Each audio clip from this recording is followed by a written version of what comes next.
next session is on the monetization of content in the digital arena, where we will be talking about the ebooks, the formats, the revenues, and the opportunities that lay in that arena, the audiobooks, what are the trends, and how we can together make better analysis out of it, and the edtech future, the blacklist and the print on demand as to what, why, and how.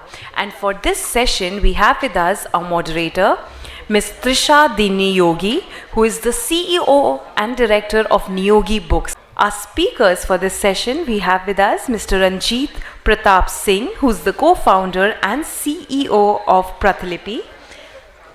Our next speaker for this session, we have Mr. Harshal Gala, who is the CEO of Navneet Top Tech, and also joining us for this session, we will be having Mr. Sahil Gupta, who is the founder and director of VNS Publishers and is also the conference director of Indian Publishers Conference 2024. So this session is absolutely going to provide us with all the insights that we need to harness what this revolution entails for all of us. And we promise to try and make it as interactive and interesting for you. Today we're going to talk about monetization of content in the digital era.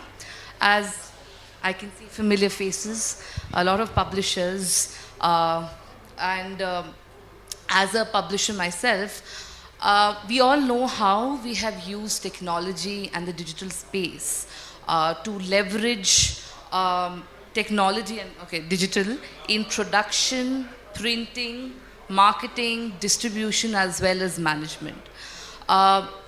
30 years ago, we know how designing was done.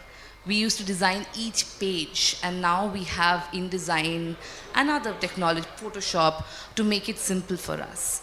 In printing, for example, we all know how each pharma was printed separately, but today the entire book gets printed in one go. In management, how the different SaaS models help us in making life much simpler. And in distribution, as you saw earlier in the session, e-commerce has disrupted the way we sell books. But today, we are here to talk about the content that we have with us in the form of the written word in the books, and how to leverage it further in the digital space. And here we have with us, as you have already heard the introductions, Navneet Top Tech and Pratilipi, how they have taken technology, have taken steps which are much ahead of many of us in integrating tech to publishing. But having said that, we cannot deny that they do not underestimate the power of the written word in the form of books. Pratilipi recently acquired Westland, as we all know, and Navneet, we have all read them in our childhood. So we know how important the written word is to both of you. A very warm welcome to you too, and a very warm welcome to all the audience here. And Sahil ji, how do I say, he invited me over here, and I'm going to invite you now to speak about many other aspects of the digital space apart from what Harshal ji and will be talking about. So with this, I begin with my first question, and this is to Harshal. So we have seen a boom in the edtech, especially after COVID and stuff. But Navneet Top Tech has been on this journey since 2008. How's the journey been like for you? Did you have the early movers advantage, and what were the challenges of being a first mover? Thanks for giving me the opportunity to speak. To the answer, in 2008, actually, technology was, especially education technology, edtech was not even a word. That came, almost very close to COVID. For us at Navneet, the thought was that if we are seeing digitization in all other industries. We're seeing that happening in our corporate worlds, in our offices. We're seeing that happen. We're seeing that happen in e-commerce at that point in time. So education at some point in time will digitize. Given the footprint of customers that we had in 2008, 20,000 odd schools, we wanted to have a first mover advantage when the change will come from physical education to digital education. Of course, at that point in time, we were very hopeful and optimistic that there's going to be a 100% switch one day and books might not exist. So, there was a little bit of fear, there was a little bit of excitement. And therefore, we started this venture of Top Tech. The idea that time was that what value add can we add to the existing books, to the existing customers? By simply giving the book in a digital form was of course not good enough. So what more can we do to actually complement our book and therefore open a new revenue stream for us? And that's why Top Tech first started by animating the syllabus, and subsequently we went and started opening different boards, different subjects, all in form of animations. And subsequently then we realized what customers are asking for, what are the limitations to trying to sell digital content. And we had a very interesting journey for the last 12 odd years, up till COVID, where it was a huge struggle, because one is you have a product which is ready, and the second is that the customers have to be ready to accept that product. And at that point in time, we're definitely ahead in terms of the readiness of the solution. So a lot of our time and effort in the early years, especially in the first 5 to 7 years, has gone into customer education, customer enlightenment, customer, just understanding in terms of how are they going to implement a solution which they don't even know they want. So I would not say we had a first mover advantage, but the effort that's gone in to kind of educate the customer, and when I say customer, I mean school and students, it's been very enlightening for us to understand how digital content wants to be consumed by them. And that gave us one key aspect of how we do any business in the digital space now is customer centricity. That sitting in our office is very easy to come up with, this is the solution that customers will want. But when you actually talk to the customer, you realize that's not at all what they're looking for and they want something else altogether. So when we started creating animations for teachers, the teacher was like, your animations are okay, but I don't even know how to turn on a laptop. So, get that sorted first before you get into how do I use animation for my day-to-day teaching. And then over the years, we build a very good rapport with our customers, and we started seeing that, okay, we've crossed the hardware hurdle first.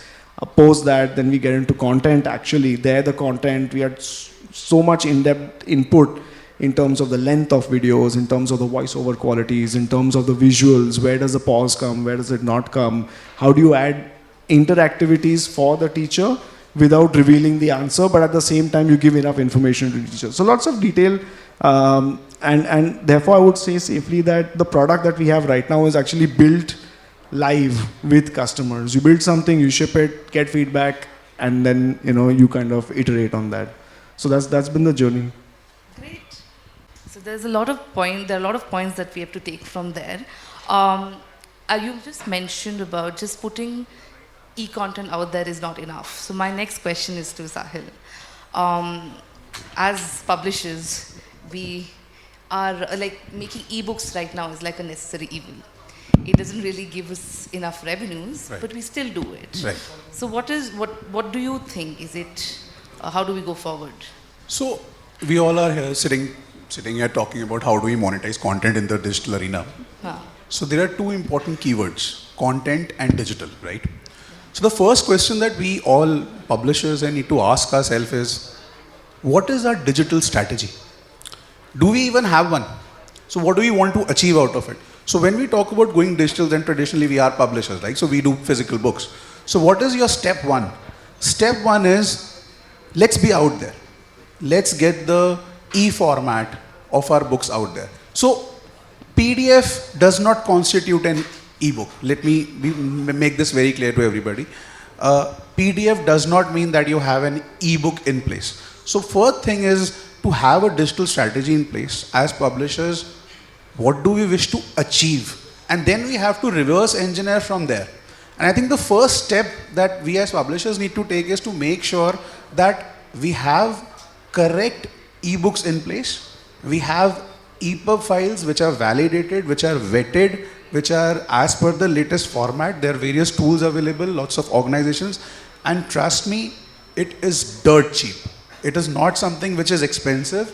You just need to find the right vendor, the right place to get it done. So that is step number one. I think going forward, the second step would be, like I said, let's make our product available. So just as publishers, and like you mentioned, publishing constitutes a lot of parameters. So publishing is one part of the entire journey. We have to eventually distribute. So what are the channels? So let's get your ebook out there. Let's start selling on Google. Let's start selling on Amazon. There are a lot of platforms. Pratilipi here is another which does do a lot of ebooks. So let's get our product out there. So I think that is step one.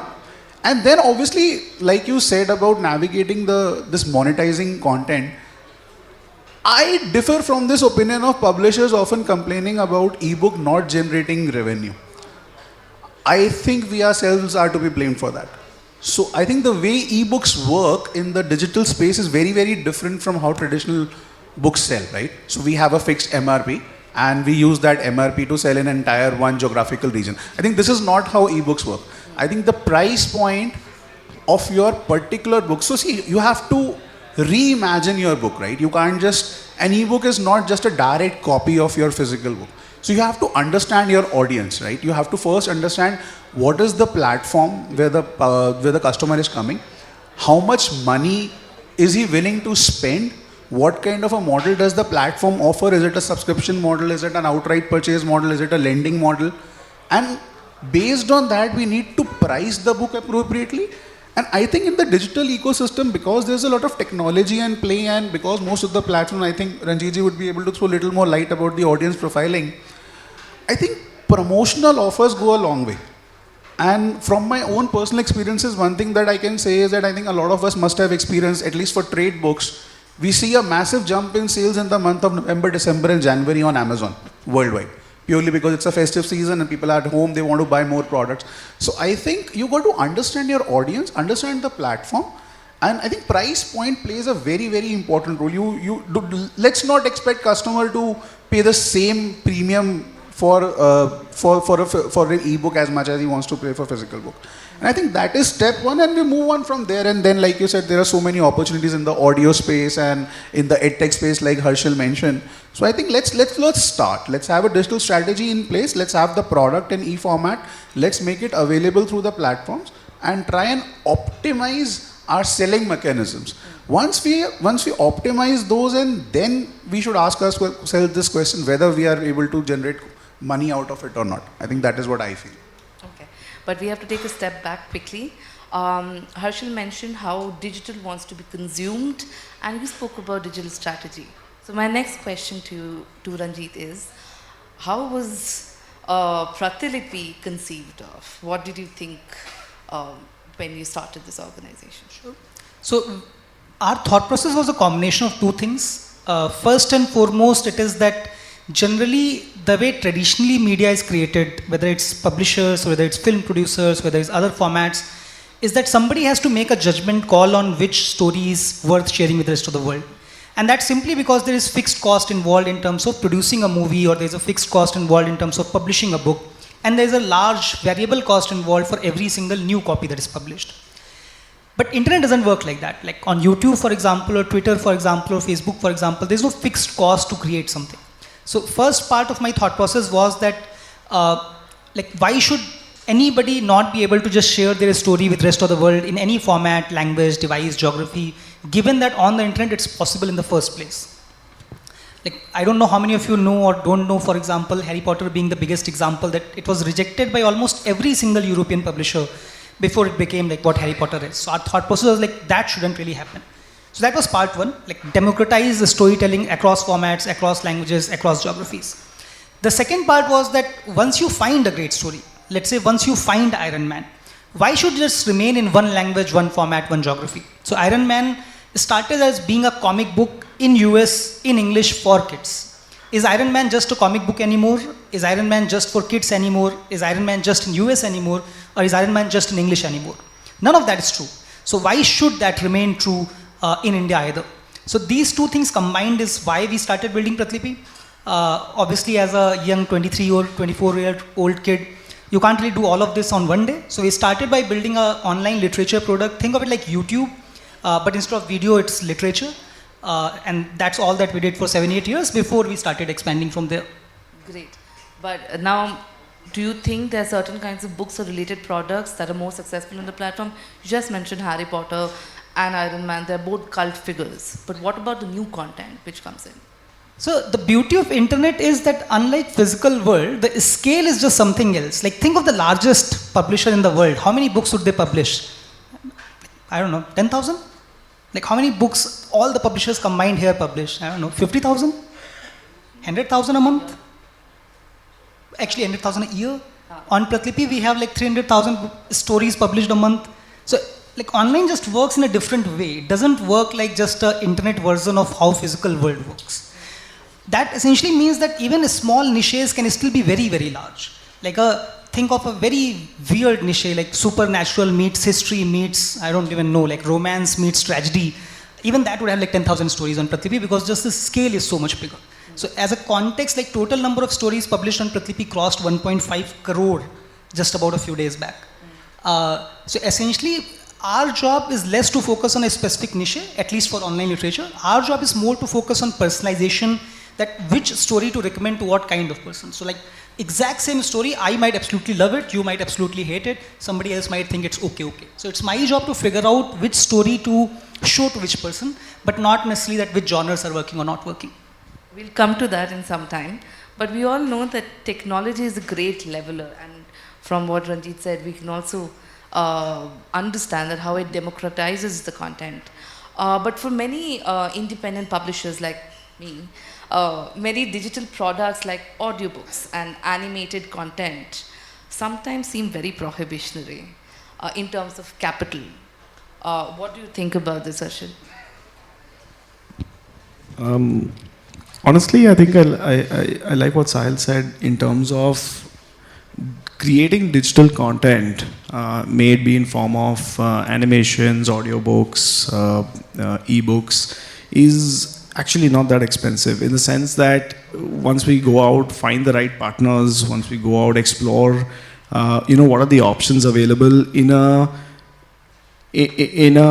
environment which need not always be controlled completely by the publisher. It could be on external platforms, it could be with other partners, other vendors. And therefore the cost of creation of content just keeps coming down. And that's been a trend for the last 5 years. Post-COVID, post-AI has been even more accelerated. According to me, I think once if we eliminate the barrier of capital cost and think of it as an investment, as a new business line, as a new vertical that you're starting, or in publisher terms, it's a new imprint, or if it's a new customer segment that you're going after, digital enables that, and therefore there is capital expenditure that is required, to be spent to start that business line. In any format, I think what's most important to understand is the customer is different for a physical product and for a digital product. It's not the same customer. Therefore, the content that you're producing cannot be the same. The consumption pattern as well as the type of content has to be different. For example, if you give an ebook of your physical book, you will never have any consumers for it because if I have the physical book, why do I need it on my phone? But if I have a physical book, that means there is something I have liked about the quality of content or the actual content itself, and now I want to know more. So the way the publishers can think about it is what value add services I offer to my readers that A, I cannot print, which is probably videos or audios, or B, I don't want to print because it will just increase my cost of number of pages, and C is this would be good to know information for my readers, and therefore I can provide this as a value added service. That could be the first initial step that a lot of publishers can take in trying to enter what kind of content to create. The second form is to kind of understand customer consumption patterns. As he said about stories, 300,000 stories or 1.5 crore stories.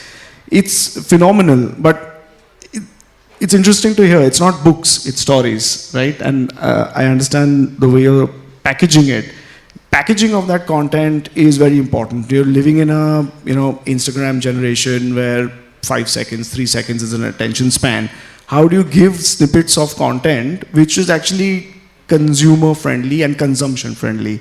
That could be a way to kind of think about it in terms of how do we enter the digital space.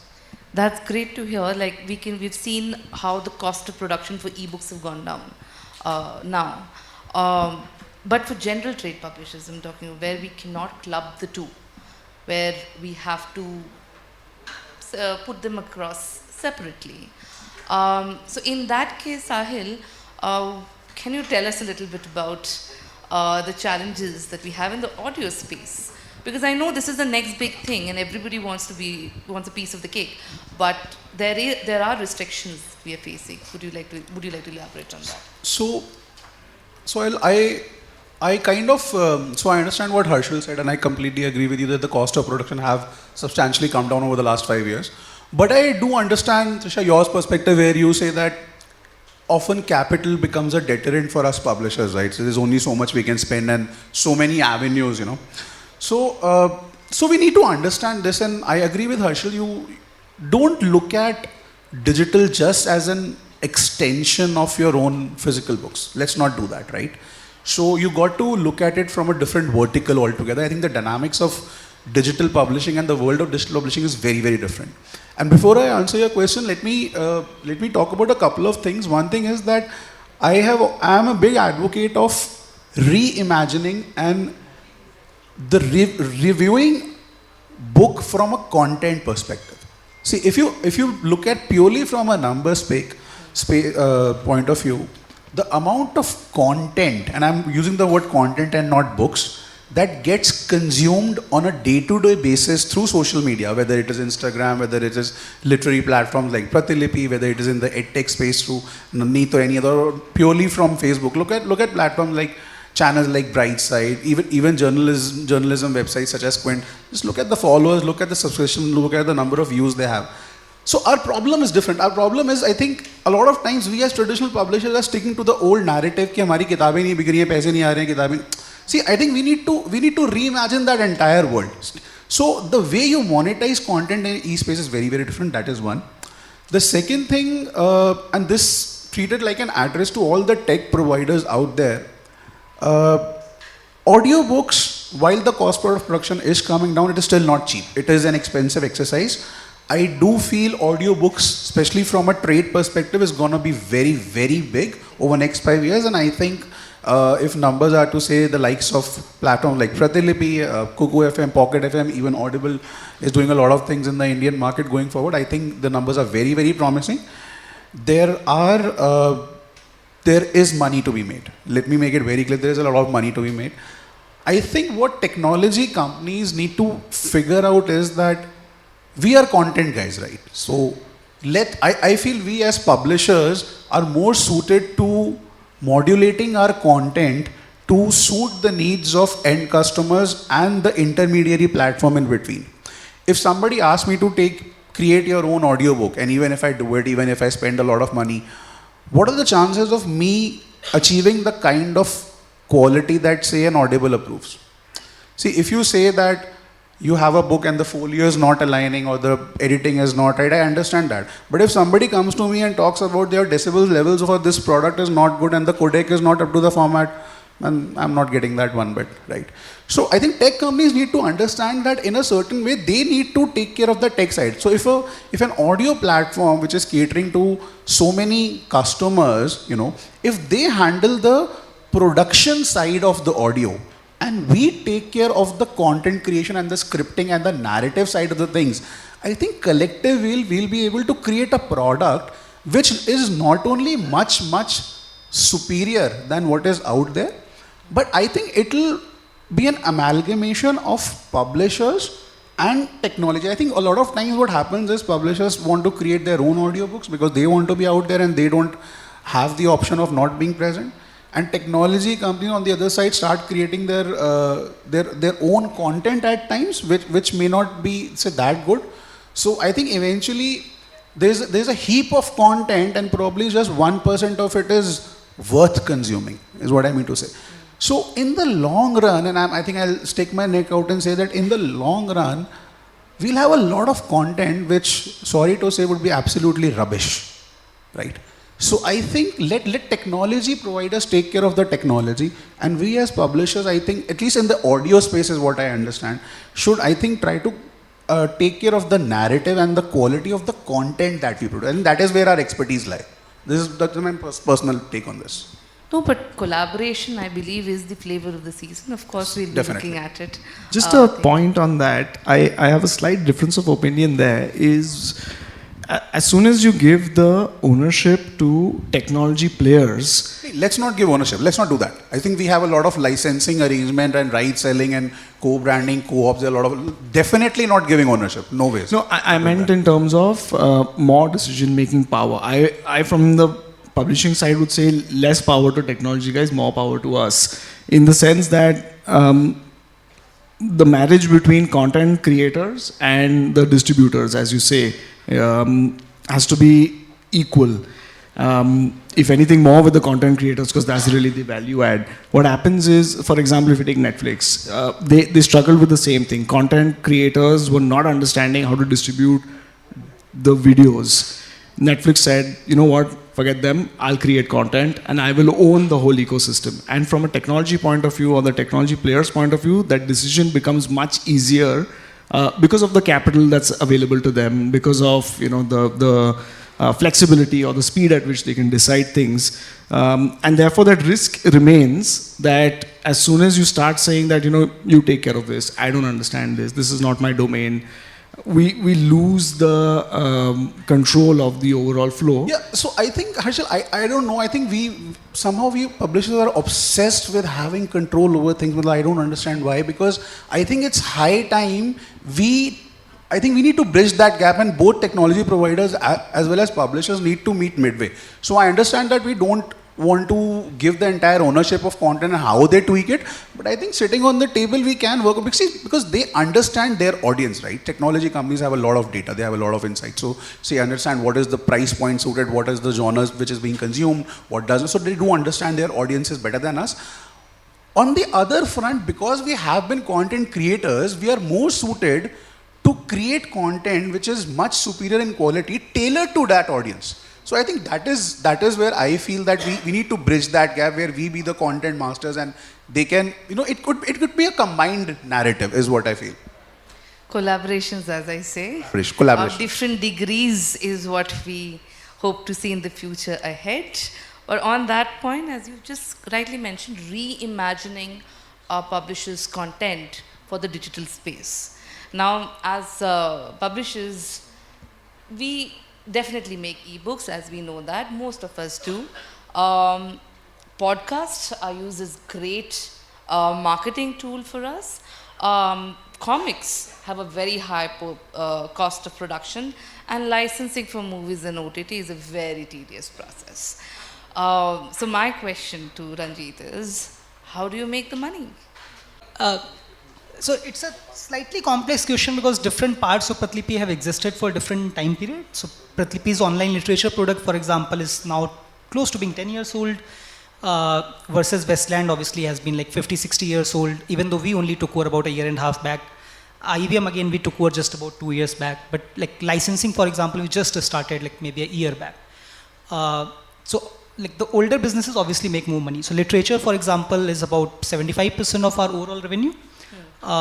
Should be about actually more than 100% of our profit, because a bunch of other businesses still lose money. They're still like comics is like a year old. It can't be making too much revenue, forget about profits. But our thought process is actually not like that. Our thought process is, I think, a little bit of what both Harshal and you covered, is that like play on your strengths, number one, and then adapt to different formats. So we in fact did make this mistake for both comics and audio, where we said, okay, this is a story that's working really well on literature, and in fact with Westland as well. Let's just convert this story into audio and it should work.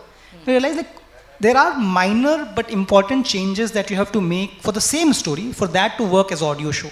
Similarly, you have to make changes for that to work as physical book. In fact, we learned the same lesson other way around as well with Westland or HarperCollins, for example. that if you just publish the book as is on online literature, it doesn't do anything.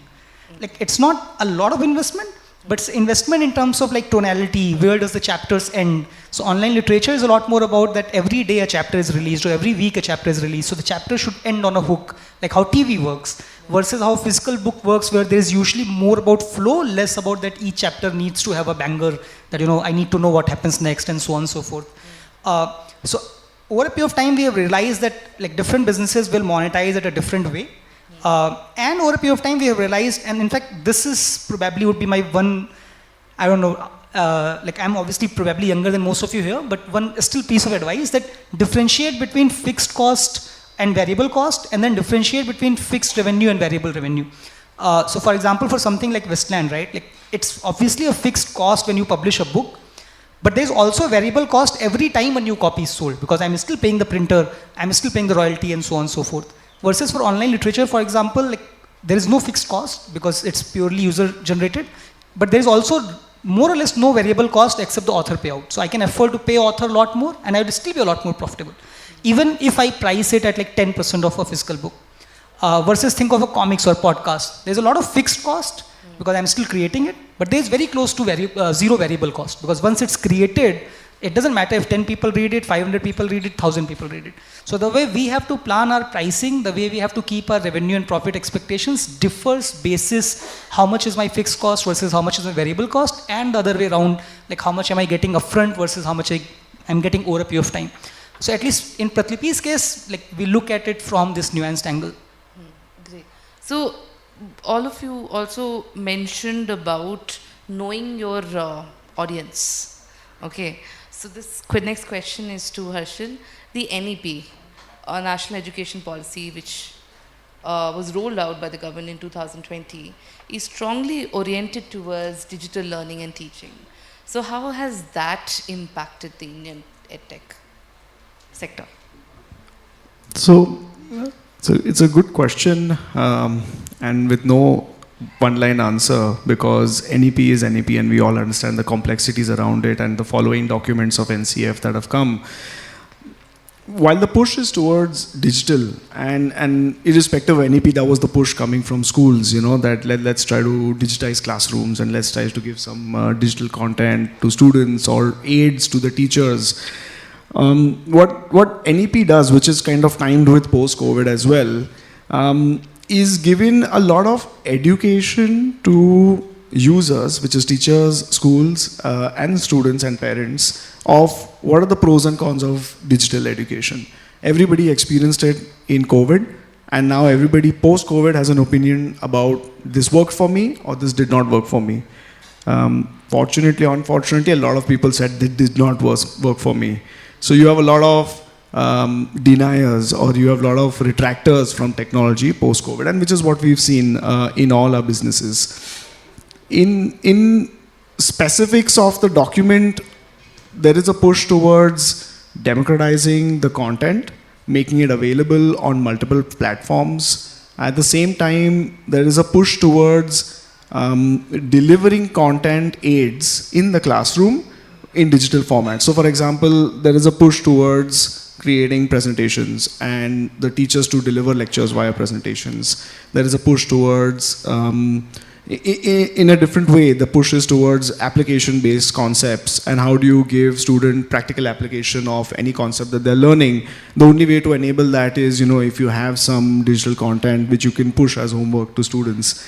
So that's the nuances of NEP, where digital content is pushed. But most importantly, in that sense also, is coming from the schools as well as from the parents in terms of how much exposure they actually want towards digital content, and which is in a very, very interesting stage right now, and especially post-COVID, after you've seen a good amount of retraction from customers towards digital consumption. That's interesting to note. Now, again, knowing your customer, next question is to Ranjit. Pratilipi publishes in 12 languages. What are your observations of these language markets, and how are the readers responding to Pratilipi? Sure. As compared to the English language? English is probably one of our smallest languages.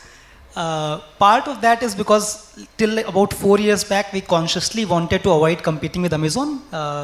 Like Amazon is such a behemoth globally that if we could stay away from their eyes till we were still small, that was probably the right thing to do. So we only launched English like 4 years back, when obviously we knew that now Amazon knows us quite well, so there's no point trying to hide. Surprisingly, like Hindi used to be our biggest language till 5-6 months back, but now Malayalam has taken over Hindi, followed by, so it's Malayalam, then Hindi, then Marathi, then Tamil, Bengali, and bunch of other languages.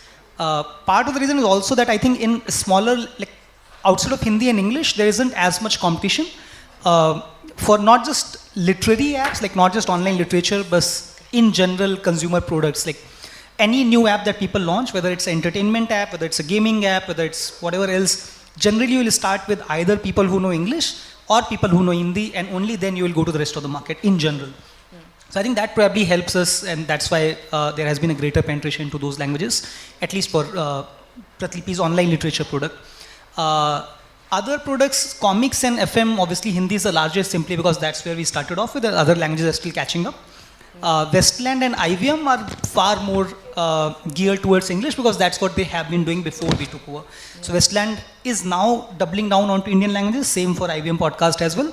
But I think still maybe 80% of Westland's work would be in English, maybe 80% of IVM's work would be in English as well. Yeah. Sahil, one last question for you. Again, knowing your customer, we've always all stressed on it. But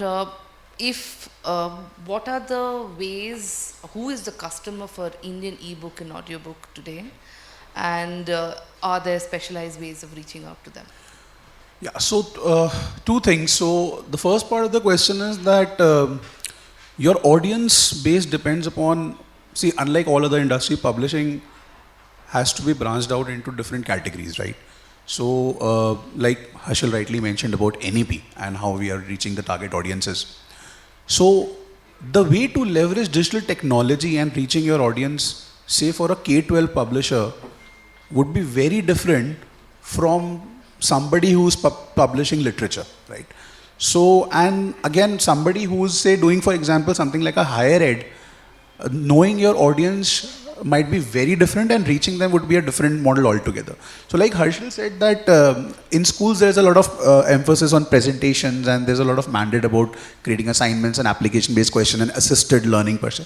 So for that, there is a different set of tools, and when you are going via schools, there's a lot of data which is readily available to you, right? You have students in details like those. For a trade publisher who's working in fiction space, platforms like Pratilipi, which is a dedicated online literature platform, I think vernacular, I feel, is the big way forward. And like Ranjit also pointed out, that a lot of content gets consumed in vernacular languages. Whereas say something like for higher education, I think the primary medium would still be English, while there is a lot of emphasis going forward on other languages as well, but I think primarily on a more global level. Also what happens is when you talk about higher ed, and while my knowledge is rather limited, I think the content is more, there's a more universality to the entire content that you operate, like. So E is equal to MC square remains E is equal to MC square whether you are in India or US. Whereas for literature, and even I think to a large extent for K-12 segment, there is a very important word which a lot of audio players use, and I think Pratilipi also talks about localization, right? So say a John in some other language would become a Ram, right? So I think that is very, very important. Also another thing which Ranjit also mentioned is about like Malayalam recently taking over Hindi, for example, right? So you got to understand that content consumption and maybe is very different from content monetization, right? A language might be consuming a lot of content, but they might not be willing to pay the same amount. So just like we do it in our books, like typically say an English book would be priced at least 25 to 30% higher than a typical Hindi book, and a vernacular book is priced even lower than that, right? So a language, a reader might be consuming a lot of content, reading a lot of content, but because of the demographic, because of the regionality of the content, because of a lot of cultural ethos that comes their way, and I think it's a function of the amount of content which is available both in the physical as well as in the e-space, that determines his or her consumer, paying trends. So I think that needs to be understood, and technology companies and in the tech space, and we are talking about digital, right? So whenever you collaborate with any company, and Harshal would be aware of it, he already has an edtech platform, there's a lot of insights we get. See, as a traditional player, when I put my book out there in the market, the only data I have is sales, right? I don't have anything else. I don't know who's buying. Whereas for digital, you can go down to the details of demographic.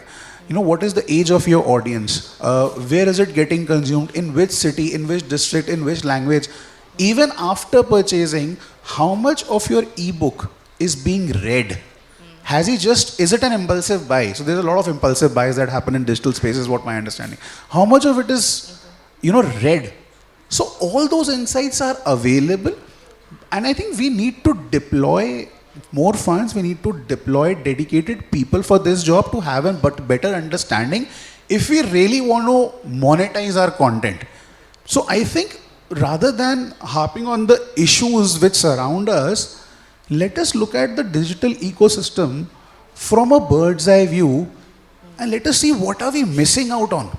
I think I personally feel we are surrounded by content from all sides. It is just a way to, like you said, knowing your audience and knowing how do we leverage audience. How you leverage a certain audience is very different, so it depends on your genre, like I said. So I think those factors need to be accounted for, is what I feel.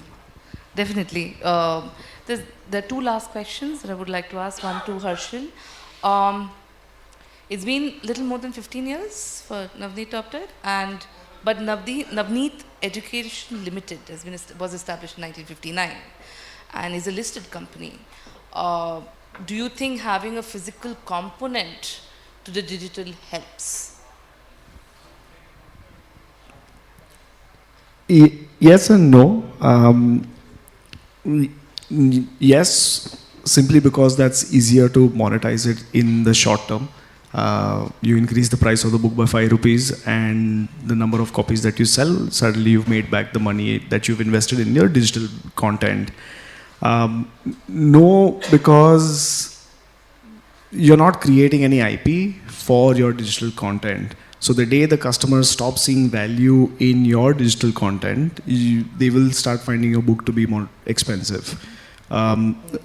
Similarly, if you start bundling it with different physical components, like how we do in one of our product lines, schools find value in that as long as they can monetize the value that you are providing with their customers, which are students. So if they can forward sell your package to their customers, then your packaging is working. But even in that space, creating an IP, creating the platform, creating information structures like Sahil was mentioning in terms of data collection, dashboards, for you to start understanding, getting deeper insights of your customer is very, very important, because your positioning of your platform or your brand is very important from the digital space, because customer preferences will keep changing, and at the same time customers want to associate with different brands, and that is very prominent nowadays. So if you do not position yourself differently away from the physical products, that potentially does seem to harm the brand, and therefore you have to kind of adapt a hybrid strategy. What works for some product lines and customer segments need not work for the other customer segments. So yeah, customer centricity is one of the most important aspects. I'll give you an example of this for us,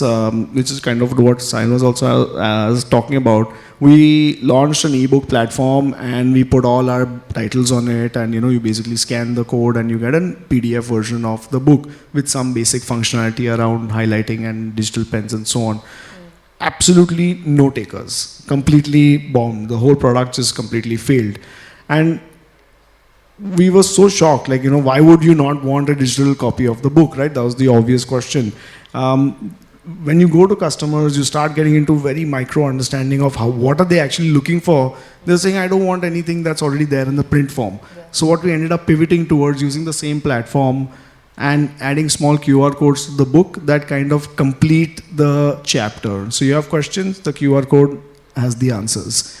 You have an exam paper and the QR code has the answer sheet.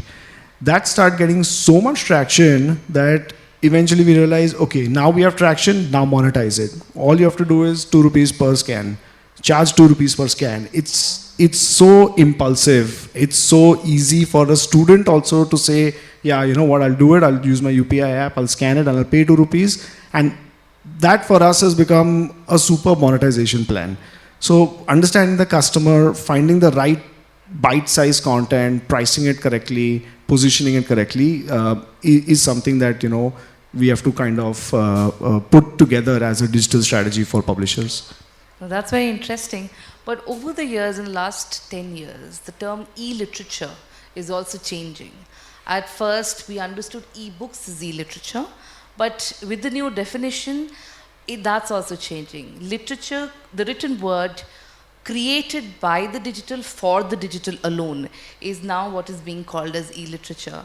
So the new content that is separate from what you get, that is a part of e-literature. What you create, Ranjit, is also a part of greatly a part of e-literature. Of course, certain segments, not all, but yes, we do.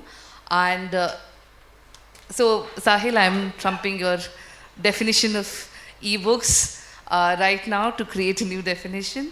With this, we would like to conclude the session. Of course, we could go on and talk more about these nuanced things, but we have to close the session. Perhaps the speakers will be available after the session. You can speak to them directly as well.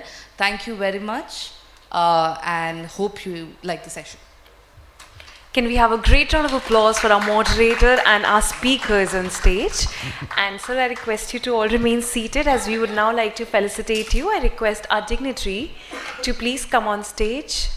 I request sir to felicitate our brilliant moderator for this session, Ms. Trisha Diniyogi. A great round of applause.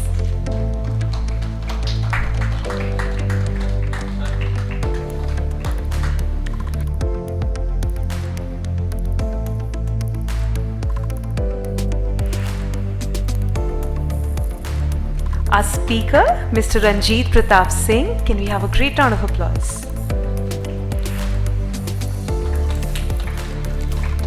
Our next speaker we have with us on stage, Mr. Harshil Gala.